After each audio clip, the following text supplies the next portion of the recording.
Fuck Bryce Mitchell. Fuck Bryce Mitchell. Fuck Bryce Mitchell. Yeah, sorry for my terrible impression of Jean Silva, but I was trying to find the clip to play for y'all, but decided to just do it on my own. Couldn't really find it.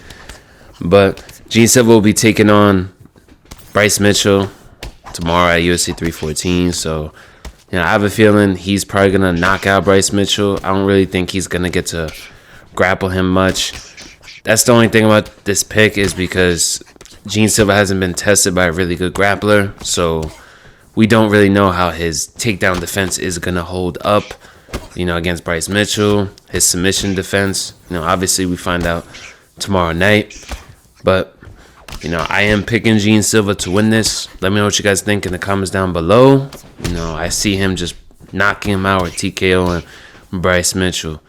But, this is going to be an interesting matchup because, like I said, he hasn't been tested against a really good grappler. This is his first ranked opponent. So, it's going to be a fun one. Is it going to be fight of the night? I don't think so. I think either like the main event or maybe the Chandler versus Pimlet is probably going to be fight of the night. But I think it's still going to be a banger fight. We'll get to see where Jean Silva, a very hot prospect, we get to see where he's at as far as in his skill level and what he can get done against a ranked opponent like Bryce Mitchell. So I'm looking forward to it. But for the most part, for using him in UFC 5, mainly want to box with him, use his footwork, bait out counters, and just box, use those hands. Most of his punches are 4 to 5 star moves, so they'll do crazy amount of damage, really good amount of hit stuns. They come out really quick. So, but you still got to be careful against Ilya's and Connors because, that power is just too deadly to be exchanging too much. But if you chop down their leg early in the fight, then you could start exchanging with them as much as you want. But it's still fun to use Jean Silva, using a different pick. I usually use probably Volk, the Max Alter Ego. I don't really get to use Ilya too much. A lot of people pick Ilya, but yeah. Not sure. Like I said, it would be easier to break it down if I seen Jean Silva against like a really good grappler, but we haven't seen that just yet. Ooh, that was a nasty overhand right there.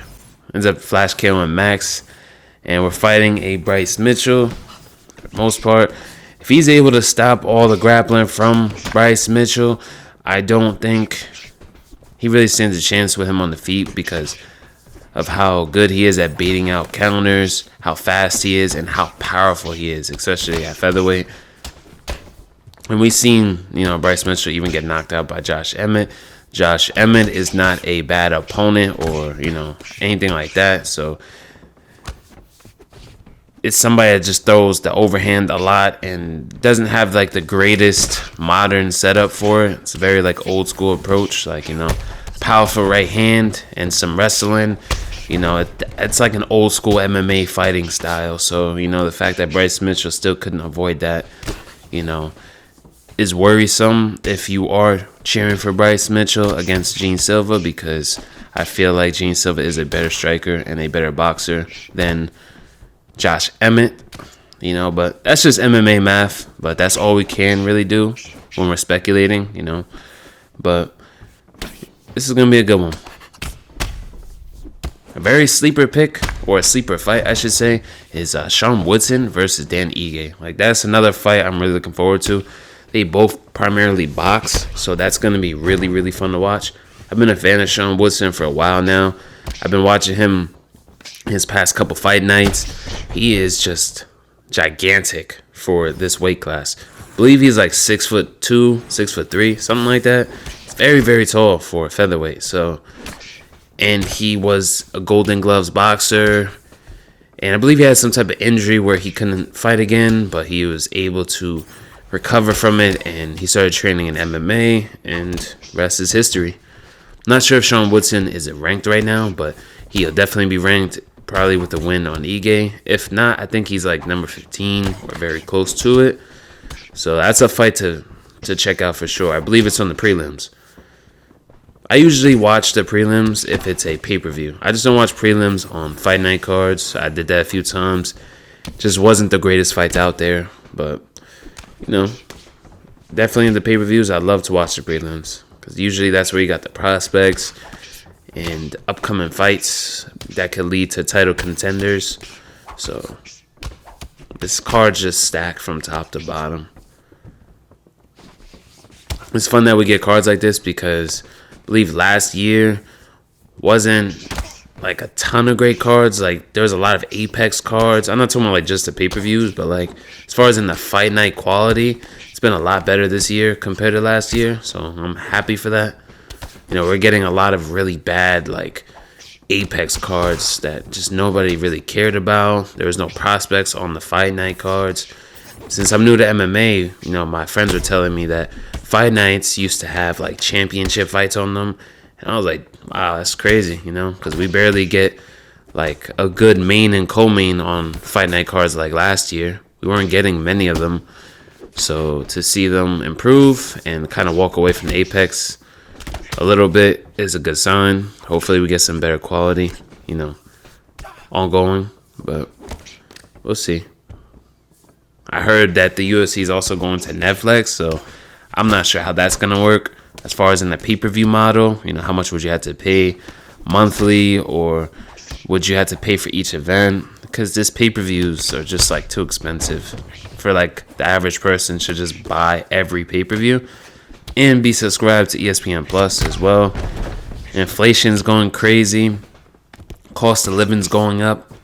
So it's really hard to justify, you know, buying a $90 pay-per-view every month or even twice a month sometimes.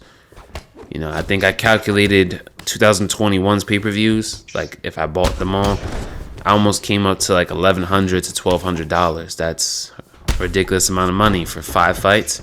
Because the prelims, I believe, are free on ESPN, and then you're just paying for the main card. So yeah, $90 is, I would say, is definitely way too much. I would rather it come in a subscription based where, you know, I pay a premium per month and I just get access to your pay-per-views and the fight nights. You know, just like how fight nights work with ESPN. If you subscribe for $10 a month, you get access to them. I believe it would stop the illegal streams and people would just probably subscribe to you. To the Netflix program for, like, let's say for the fight nights, it's $10 a month. And then maybe for the pay-per-views, it could be maybe like $25, $30, because these are pay-per-views we'll be getting access to.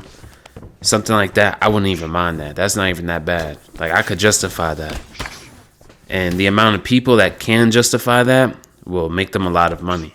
Because the pay-per-view numbers they're just getting lower and lower. So, I know I'm ranting a little bit about that, but, you know, let me know you guys' opinion down below. Because most of us don't really pay for the pay-per-views.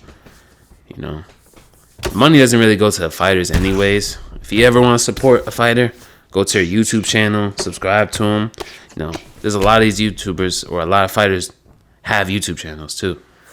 But hope you guys enjoyed the showcase, and, you know, stay tuned.